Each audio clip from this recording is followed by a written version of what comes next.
Hello everyone and welcome back to Educator.com. I'm Dan Fullerton, and in this lesson we're going to talk about electric potentials due to continuous charge distributions.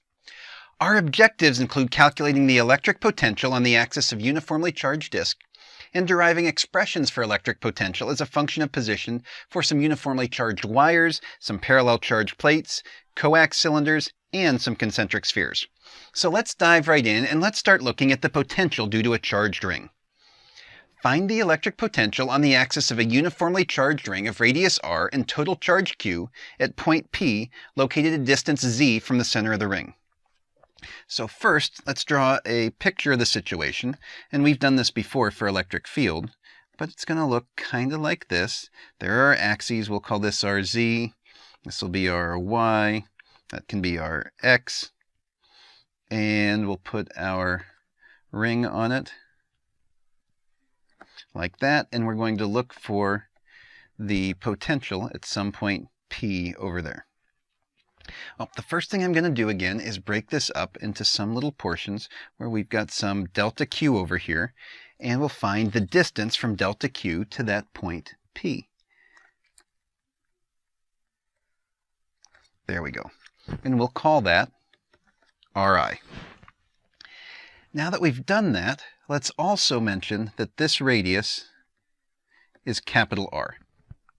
So to find the potential at point P, that's going to be the sum over all these little itty-bitty pieces of their potentials, which is 1 over 4 pi epsilon naught times the sum over all I of the charge contained in that little bitty piece, Qi, divided by Ri. Which implies then that the potential at point P is going to be 1 over 4 pi epsilon naught, and as we make all of these little bitty pieces smaller and smaller and add them up, we can integrate. Charge is going to be that little bit of charge, dq, divided by r. But in this case, our r as we go around this circle is going to be the same. It's constant everywhere. Ri is equal to r. So, since we know that Ri equals r, we can say that the potential at point P is equal to 1 over 4 pi epsilon naught. This is a constant. It can come out, and we can even replace it with Ri, integral of dq. Well, our integration just got pretty easy. If we go all the way around the circle, adding up all the little bits of dq, well, the integral of dq, the integral of d, that's a little q, is just our total charge, capital Q.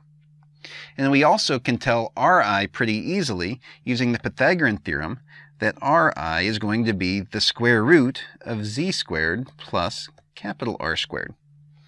Therefore, our potential at point P is going to be Q over 4 pi epsilon naught times 1 over square root z squared plus r squared, our Ri.